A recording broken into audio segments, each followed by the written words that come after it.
महात्मा गांधी विद्यालयों में आवेदन करने वाले सभी शिक्षकों को नमस्कार।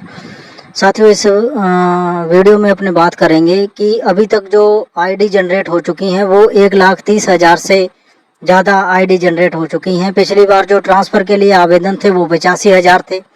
इस वीडियो में अपने सभी तरह की बात करेंगे। इंटरव्यू क्यों ज़रूरी है, क्या गाइडलाइन है 2023 की, और अपने जो स्थानांतरण के लिए साथियों ने प्रयास किए हैं, क्या और स्थानांतरण के लिए प्रयास किए जाने चाहिए, इसके बारे में भी अपने बात करेंगे। आप वीडियो को स्किप मत करें, वीडियो को पूरा देखें।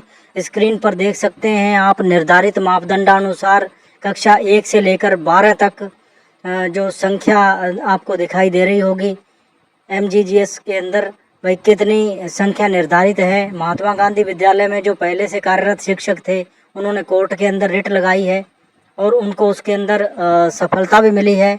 जो पहले कार्यरत कार्मिक थे उनको प्रावधान नहीं था, इस जो नई विज्ञप्ति निकाली गई थी सरकार के द्वारा, वो आवेदन करने के लिए पात्र नहीं थे, लेकिन उन्होंने कोर्ट के अंदर रिट लगाई है।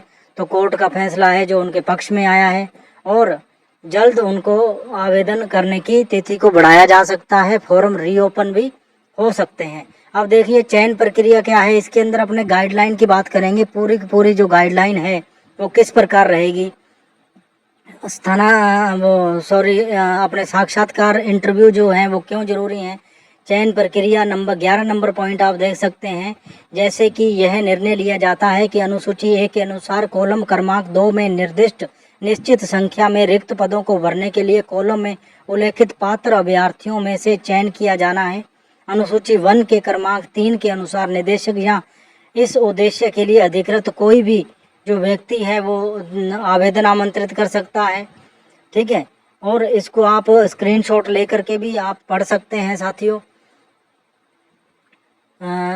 योग्य उम्मीदवार नियुक्ति प्राधिकारी द्वारा विज्ञापित पदों के लिए निदेशक द्वारा तय की गई प्रक्रिया के अनुसार आवेदन कर सकते हैं। इसके अंदर जो अपने बात करेंगे कि गाइडलाइन क्या कहती है, क्योंकि वैसे तो क्या है कि इसके अंदर एग्ज़ाम होना है, एग्ज़ाम में से प्रश्न पूछे जाएंगे। जो अभ्यर्थी पास होगा, पास होने के बाद साक्षात्कार कितना ज़रूरी है और जो अपने गाइडलाइन है और उसको जानना अपने लिए कितना ज़रूरी है, ये अपने को ध्यान रखना है। अब 2 नंबर इसका पॉइंट देखिए, 11 का ही 2 नंबर पॉइंट है। योग्य उम्मीदवार नियुक्ति प्राधिकारी द्वारा विज्ञापित पदों के लिए निदेशक द्वारा तय की गई प्रक्रिया के अनुसार आवेदन कर सकते हैं। जैसा कि हम सब ने, आपने जो वीडियो देख रहे हैं, हमने आवेदन कर दिया है। नंबर 3, विज्ञापित पदों रिक्तियों पर पोस्टिंग के लिए उम्मीदवार उतने ही विकल्पों का उल्लेख कर सकते हैं जितने समय के लिए तय किए गए हों। यानी कि इसका आप स्क्रीनशॉट लेकर के पढ़ सकते हैं। यानी कि अगर 2 साल के लिए नियुक्ति की जा रही है, 3 साल के लिए की जा सकती है। इसके बारे में, अपने गाइडलाइन के बारे में अपने पृथक से भी एक वीडियो बनाएंगे। अब नंबर 5 पर जो इम्पोर्टेंट पॉइंट हैं वो इसके अंदर मैंने डाले हैं, उनको आप ज़रूर देख लें। इंटरव्यू से पहले भी आप उनको देख करके जाएं। यह वीडियो आपके लिए बहुत ही ज़्यादा लाभदायक होने वाली है। इसके अंदर कोई भी ऐसी चीज़ नहीं डाली है जो कि बेकार की हो, फालतू हो। अब देखिए, नियुक्ति प्राधिकारी पात्र उम्मीदवारों के साक्षात्कार के लिए उनके पद विषयों के अनुसार कार्यक्रम जारी करेगा।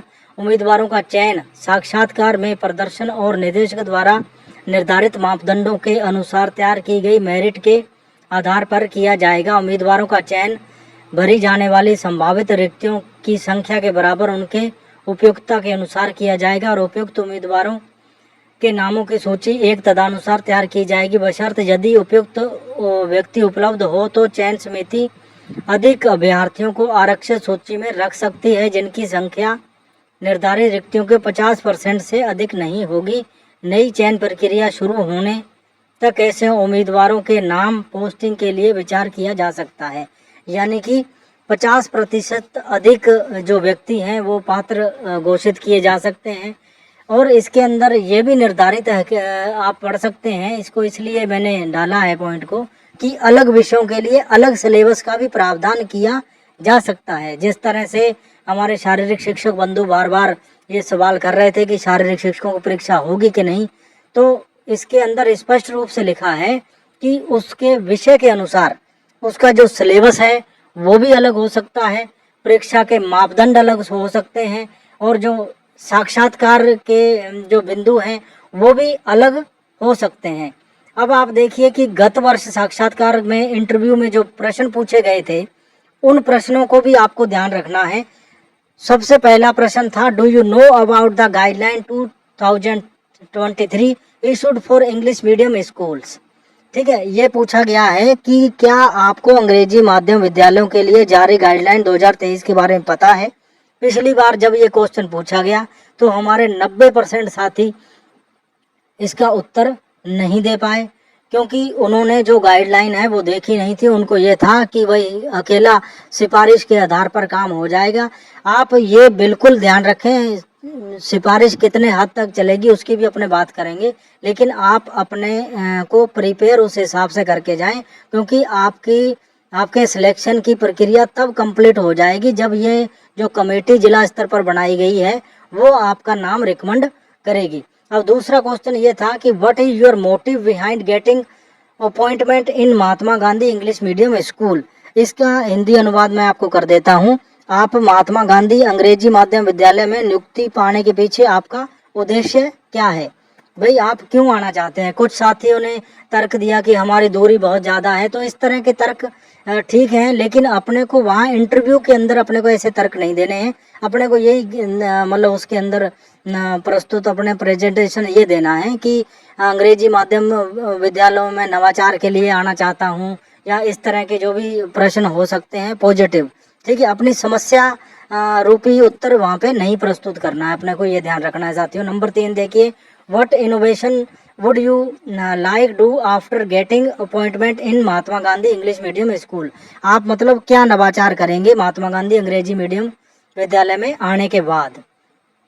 ठीक है, और हमारा जो अगला वीडियो आप स्क्रीन पर देख रहे होंगे, हम बार बार आपको टैग करके समझा रहे हैं, और अगर कोई भी पॉइंट आपके समझ में नहीं आता है तो आप साथियों उसको रोक करके देख सकते हैं। और हमारा अगला वीडियो गाइडलाइन पर होगा। तृतीय श्रेणी साथियों से सवाल है एक, ये देखिए, जलदाय कार्मिकों ने 90% जो कार्मिक हैं वो CL पर अवकाश पर रहे थे। क्या अपने साथी ऐसा कर पाए हैं, ऐसी एकता अपने विभाग में अपने दिखा पाए हैं अपने स्थानांतरण के लिए, ट्रांसफ़र के लिए, जब भी अपने इकट्ठा होते थे। और अपने जो आदेश निकाले गए थे कि किसी विभाग में डेपुटेशन नहीं होगा, किसी का भी डेपुटेशन नहीं होगा, उसके बाद भी मतलब लगातार डेपुटेशन हो रहे हैं, और हमारे जो तृतीय श्रेणी साथी हैं परेशान हो रहे हैं, उनका परिवार भी परेशान हो रहा है, लेकिन फिर भी वो गहरी निद्रा में सो रहे हैं। अब देखिए साथियों, महात्मा गांधी विद्यालयों में जो शारीरिक शिक्षकों के लिए समस्या है वो भी आप देख लीजिए। 1 से 8 तक जो विद्यालय संचालित हो रहे हैं उनमें 90% विद्यालयों में शारीरिक शिक्षक का पद नहीं है। ठीक है, और फिर भी साथी सो रहे हैं। 10% विद्यालय हैं जिनके पास जिसमें पद दिया गया है, और बाकियों में पद नहीं दिया गया है वहाँ पर। और इसके लिए अपने को तृतीय श्रेणी के जो पद है शारीरिक शिक्षक का, उसमें मांग अपने को करनी चाहिए। और साथियों, एक सवाल आपसे है कि क्या 15 अगस्त से पहले अपने को एक स्थान पर एकत्रित होकर के सरकार से मिलना चाहिए, अपनी मांग को उठाना चाहिए। ये कुछ संघर्षशील साथियों के फोटोज डाले गए हैं जो समय समय पर शिक्षा मंत्री, मुख्यमंत्री जी और अनेक जनप्रतिनिधियों को समय समय पर स्थानांतरण के लिए चेताते रहे हैं, सरकार को चेताते रहे हैं। ठीक है, और अपनी मांगों को मतलब पंचायत से लेकर के जिला कलेक्टर तक, मुख्यमंत्री तक, शिक्षा मंत्री तक रखते रहे हैं। उनके कुछ फोटो इसके अंदर आपको दिखाई दे रहे होंगे। उन साथियों के साथ मिलकर के अपने को ऐसी रणनीति बनानी चाहिए। इस पर आप कमेंट करके ज़रूर बताएं साथियों, ताकि आगे अपने शारीरिक शिक्षक वर्ग के लिए क्या प्रावधान हो सकते हैं, आप कमेंट करके बताएं। और अगर आपको हमारा ये प्रयास वीडियो बनाने का अच्छा लगा, आपको जो गाइडलाइन के बारे में जानकारी दी गई वो आपको अच्छी लगी, तो आप वीडियो को लाइक, कमेंट, शेयर करना न भूलें। और ये हमारे जो ऊर्जावान साथी हैं और दूसरे साथियों को भी चाहिए कि गहरी निद्रा से जाग करके अपने अधिकारों, हक के प्रति सरकार से अपना हक लेने के लिए अपने को एकत्रित होकर के अपन संगठित रूप से अपनी मांग को रखना चाहिए। जनप्रतिनिधियों तक मांग जरूर अपनी पहुंच चुकी है, लेकिन लोकतंत्र के अंदर एक कहावत भी है कि लोकतंत्र में सिर गिने जाते हैं। जब तक अपने पुरजोर तरीके से सरकार को नहीं लगता है कि ये चीज़ मुद्दा होना चाहिए, तब तक उसका रिजल्ट अपने को प्रॉपर नहीं मिल पाता है साथियों। तो समय समय पर जिला कलेक्टर के माध्यम से शिक्षा मंत्री जी को और मुख्यमंत्री जी को जो ज्ञापन दिए जा चुके हैं। अब जो पिछली बार ट्रांसफ़र के लिए जो संघर्ष समिति बनाई गई थी, उनमें से ही कुछ साथी मिलकर के ये प्रयास सरकार बनते ही शुरू कर दिया गया था। लेकिन साथियों, अपने को सफलता तब मिलेगी इसके अंदर जब अपने संगठित होकर के मिलकर के अपने आवाज़ उठाएंगे। ज्ञापन जरूर दिए जा चुके हैं, सरकार के पास मांग जरूर पहुंचाई जा चुकी है। आप कौन से क्षेत्र से इस वीडियो को देख रहे हैं, यहाँ पर राजस्थान के अलग अलग जनप्रतिनिधियों की फ़ोटो है। आप कमेंट करके ज़रूर बताते रहें कि आप कहाँ से वीडियो देख रहे हैं। और आप भी अगर मतलब स्थानांतरण, तृतीय श्रेणी स्थानांतरण के लिए प्रयास कर रहे हैं, तो आप भी वीडियो के माध्यम से कमेंट करें, ताकि आगामी जब भी कोई कार्यक्रम जयपुर में या किसी अन्य ज़िले के अंदर रखा जाए, तो अपने मिल कर के अपनी मांगों को सरकार से मनवा सके। साथियों, जनप्रतिनिधियों पर प्रतिनिधित्व तक आवाज़ पहुंच चुकी है। विधानसभा में भी अपना जो मुद्दा है वो उठाया गया है, गत सरकार में भी उठाया गया।